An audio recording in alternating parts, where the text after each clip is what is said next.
শাস্তি রবীন্দ্রনাথ ঠাকুর। প্রথম পরিচ্ছেদ। দুঃখীরাম রুই এবং শ্রীদাম রুই দুই ভাই সকালে যখন দা হাতে লইয়া জনখাটিতে বাহির হইল, তখন তাহাদের দুই স্ত্রীর মধ্যে বকাবকি চেঁচামেচি চলিতেছে। কিন্তু প্রকৃতির অন্যান্য নানাবিধ নিত্য কলরবের ন্যায় এই কলহ কোলাহল পাড়া শুদ্ধ লোকের অভ্যাস হইয়া গেছে। তীব্র কণ্ঠস্বর শুনিবা মাত্র লোকে পরস্পরকে বলে, ওই রে বাঁধিয়া গিয়াছে।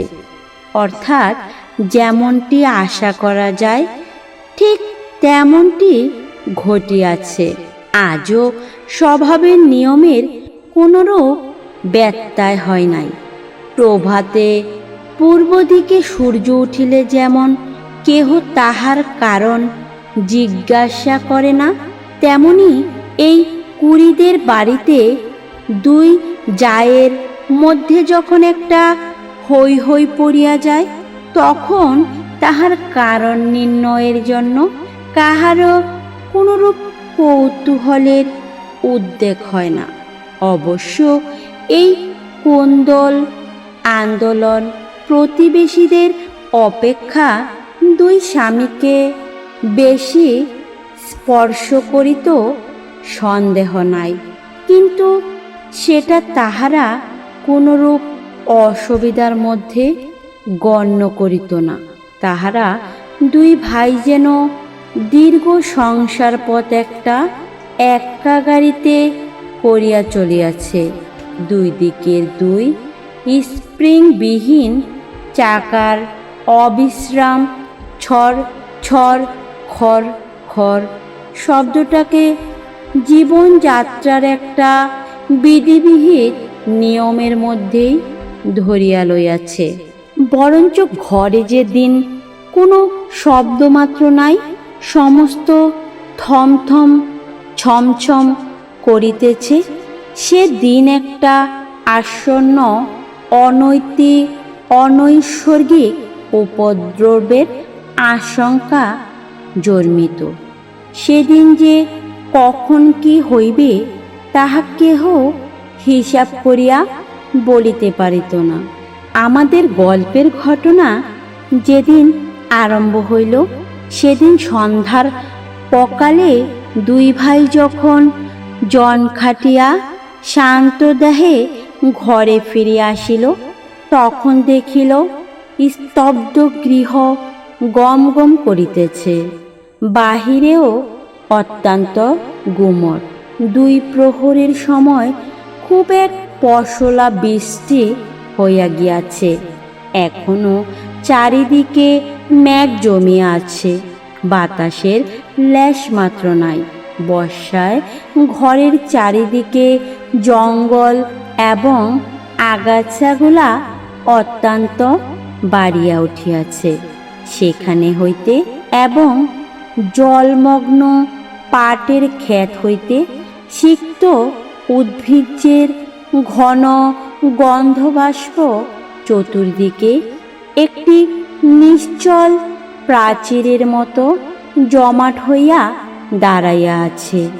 গোয়ালের পশ্চাদতি ডোবার মধ্য হইতে ঢেক ডাকিতেছে এবং ঝিলিরবে সন্ধ্যার নিস্তব্ধ আকাশ একেবারে পরিপূর্ণ। অদূরে বর্ষার পদ্মা নভমেঘ ছায়ায় বড় স্থির ভয়ঙ্কর ভাব ধারণ করিয়া চলিয়াছে। শস্যক্ষেত্রর অধিকাংশই ভাঙিয়া লোকালয়ে কাছাকাছি আসিয়া পড়িয়াছে। এমনকি ভাঙনের ধারে দুই চারটা আম কাঁঠাল গাছের শিকড় বাহির হইয়া দেখা দিয়াছে, যেন তাহাদের নিরুপায় মুষ্টির প্রসারিত অঙ্গুলিগুলি শূন্য একটা কিছু অন্তিম অবলম্বন আক্রিয়া ধরিবার চেষ্টা করিতেছে। দুঃখীরাম এবং শ্রীদাম সেদিন জমিদারের কাছারি ঘরে কাজ করিতে গিয়াছিল ও পাড়ের চরে জলিধান পাকিয়াছে। বর্ষায় চর ভাসিয়া যাইবার পূর্বেই ধান কাটিয়া লইবার জন্য দেশের দরিদ্র লোক মাত্রই কেহুবা নিজের ক্ষেতে কেহুবা পাট খাটিতে নিযুক্ত হইয়াছে। কেবল কাছারি হইতে পোয়াদা আসিয়া এই দুই ভাইকে জবরদস্তি করিয়া ধরিয়া লইয়া গেল। কাছারি ঘরে চাল ভ্যাক করিয়া স্থানে স্থানে জল পড়িতেছিল, তাহাই সরিয়া দিতে এবং গোটা কতক ঝাঁপ নির্মাণ করিতে তাহারা সমস্ত দিন খাটিয়াছে, বাড়ি আসিতে পায় নাই। কাছারি হইতেই কিঞ্চিত জলপান খাইয়াছে, মধ্যে মধ্যে বৃষ্টিতেও ভিজিতে হইয়াছে, উচিত মতো পাওনা মজুরি পায় নাই এবং তাহার পরিবর্তে যে সকল অন্যায় কটু কথা শুনিতে হইয়াছে সে তাহাদের পাওনার অনেক অতিরিক্ত।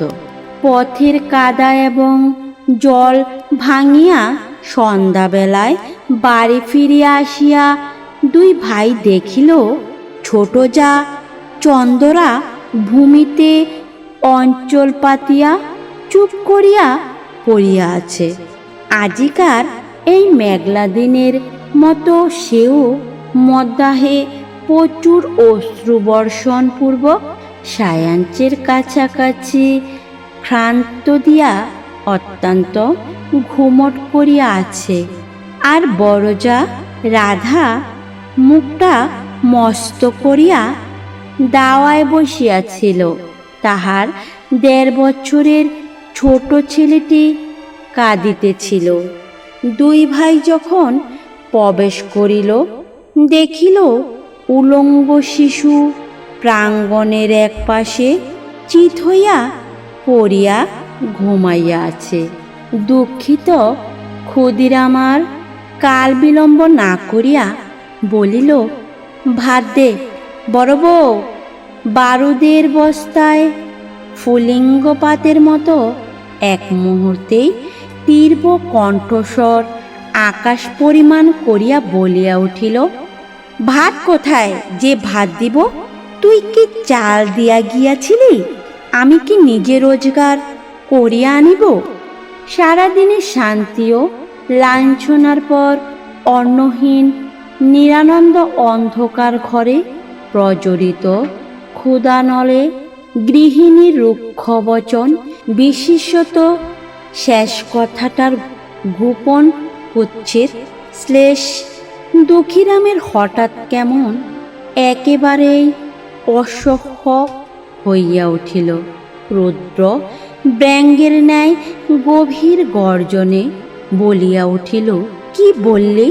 বলিয়া মুহূর্তের মধ্যে দা লইয়া কিছু না ভাবিয়া একেবারে স্ত্রীর মাথায় বসাইয়া দিল। রাধা তাহার ছোট জায়ের কোলের কাছে পড়িয়া গেল এবং মৃত্যু হইতে মুহূর্ত বিলম্ব হইল না। চন্দনা রক্তসিক্ত বস্ত্রে কি হল গো বলিয়া চিৎকার করিয়া উঠিল। শ্রীদাম তাহার মুখ চাপিয়া ধরিল। দুঃখীরাম দা ফেলিয়া মুখে হাত দিয়া হতবুদ্ধির মতো ভূমিতে বসিয়া পড়িল। ছেলেটা জাগিয়া উঠিয়া ভয়ে চিৎকার করিয়া কাঁদিতে লাগিল। বাহিরে তখন পরিপূর্ণ শান্তি। রাখাল বালক গুরু লইয়া গ্রামে ফিরিয়া আসিতেছে। পরপারের চরে যাহারা নতুন পক্ষ ধান কাটিতে গিয়াছিল তাহারা ৫-৭ জন এক একটি ছোট্ট নৌকায় এপারে ফিরিয়া পরিশ্রমের পুরস্কার 2-4 ধান মাথায় লইয়া প্রায় সকলেই নিজ নিজ ঘরে আসিয়া পৌঁছিয়াছে। চক্রবর্তীদের বাড়ির রামলোচন খুড়ো গ্রামের ডাকঘরে চিঠি দিয়া ঘরে ফিরিয়া নিশ্চিন্ত মনে চুপচাপ তামাক খাইতেছিলেন। হঠাৎ মনে পড়িল তাহার কুফা প্রজা দুঃখীর অনেক টাকা খাজনা বাকি, আজ কিয়দংশ শোধ করিবে প্রতিশ্রুত হইয়াছিল। এতক্ষণে তাহারা বাড়ি ফিরিয়াছে। স্থির করিয়া চাদরটা কাঁধে ফেলিয়া ছাতা লইয়া বাহির হইলেন। কুড়িদের বাড়িতে ঢুকিয়া তাহার গা ছমছম করিয়া উঠিল। দেখিলেন ঘরে প্রদীপ জ্বালা নাই, অন্ধকার দাওয়ায় 2-4টা অন্ধকার মূর্তি অস্পষ্ট দেখা যাইতেছে।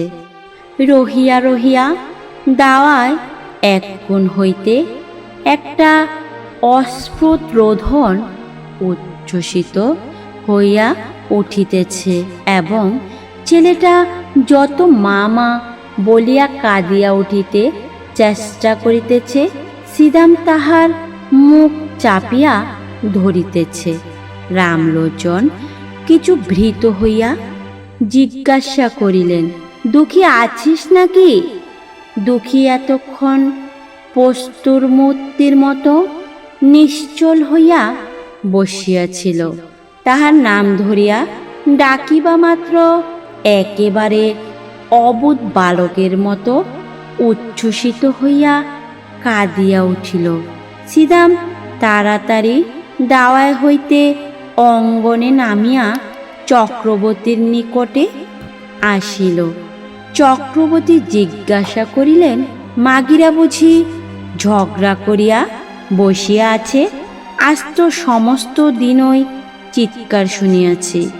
এতক্ষণ সিদাম কিংকর্তব্য কিছুই ভাবিয়া উঠিতে পারে নাই। নানা অসম্ভব গল্প তাহার মাথায় উঠিতেছিল। আপাতত স্থির করিয়াছিল রাত্রি কিঞ্চিৎ অধিক হইলে মৃতদেহ কোথাও সরাইয়া ফেলিবে। ইতোমধ্যে যে চক্রবর্তী আসিয়া উপস্থিত হইবে এসে মনেও করে নাই। ফস করিয়া কোনো উত্তর যোগাইল না, বলিয়া ফেলিল, আজ খুব ঝগড়া হইয়া গিয়াছে। চক্রবর্তী দাওয়ার দিকে অগ্রসর হইবার উপক্রম করিয়া বলিল, কিন্তু সেজন্য দুঃখী কাঁদে কেন রে? সিদাম দেখিল আর রক্ষা হয় না, হঠাৎ বলিয়া ফেলিল, ঝগড়া করিয়া ছোট বউ বড় বউয়ের মাথায় এক দায়ের কোপ বসাইয়া দিয়াছে। উপস্থিত বিপদ ছাড়া যে আর কোনো বিপদ থাকিতে পারে এ কথা সহজে মনে হয় না। সিদাম তখন ভাবিতেছিল, ভীষণ সত্যের হাত হইতে কি করিয়া রক্ষা পাইব। মিথ্যা যে তদপেক্ষা ভীষণ হইতে পারে তাহার জ্ঞান হইল না। রামলোচনের প্রশ্ন শুনিবা মাত্র তাহার মাথায় তৎক্ষণাৎ একটা উত্তর জোগাইল এবং তৎক্ষণাৎ বলিয়া ফেলিল। রামলোচন চমকিয়া উঠিয়া কহিল, বলিস কি, মরে নাই তো? শ্রীদাম কহিল, মরিয়াছে বলিয়া চক্রবর্তীর পা জড়াইয়া ধরিল। চক্রবর্তী পালাইবার পথ পায় না। ভাবিল, রাম রাম, সন্ধ্যাবেলায় এ কি বিপদেই পড়িলাম। আদালতে সাক্ষ্য দিতেই প্রাণ বাহির হইয়া পড়িবে। শ্রীদাম কিছুতেই তাহার পা ছাড়িল না। কহিল, দাদা ঠাকুর, এখন আমার বউকে বাঁচাইবার কি উপায় করি? মামলা মোকদ্দমার পরামর্শে রামলোচন সমস্ত গ্রামের প্রধানমন্ত্রী ছিলেন। তিনি একটু ভাবিয়া বলিলেন, দেখ, ইহার এক উপায় আছে। তুই এখনই থানায় ছুটিয়া যা, বলগে তোর বড় ভাই দুঃখী সন্ধ্যাবেলায় ঘরে আসিয়া ভাত চাইয়াছিল, ভাত প্রস্তুত ছিল না বলিয়া স্ত্রীর মাথায় দা বসাইয়া দিয়াছে। আমি নিশ্চয় বলিতেছি, এ কথা বলিলে ছুরিটা বাঁচিয়া যাইবে।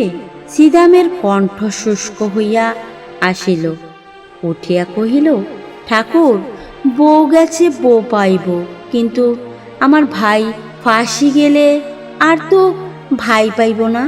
কিন্তু যখন নিজের স্ত্রীর নামে দোষারোপ করিয়াছিল তখন এই সকল কথা ভাবে নাই। তাড়াতাড়ি একটা কাজ করিয়া ফেলিয়াছে, এখন অলতিভাবে মন আপনার পক্ষে যুক্তি এবং প্রবোধ সঞ্চয় করিতেছে। চক্রবর্তীও কথাটা যুক্তিসঙ্গত বোধ করিলেন, কহিলেন, তবে যেমনটি ঘটিয়াছে তাই বলিস, সকল দিক রক্ষা করা অসম্ভব বলিয়া রামলোচন অবিলম্বে প্রস্থান করিল এবং দেখিতে দেখিতে গ্রামের রাষ্ট্র হইল যে কুড়িদের বাড়ির চন্দনা রাগারাগি করিয়া তাহার বড় জায়ের মাথায় দা বসাইয়া দিয়াছে। বাঁধ ভাঙিলে যেমন জল আসে গ্রামের মধ্যে, তেমনি হু হু শব্দে পুলিশ আসিয়া পড়িল। অপরাধী এবং নিরপরাধী সকলেই বিষম উদ্বিগ্ন হইয়া উঠিল।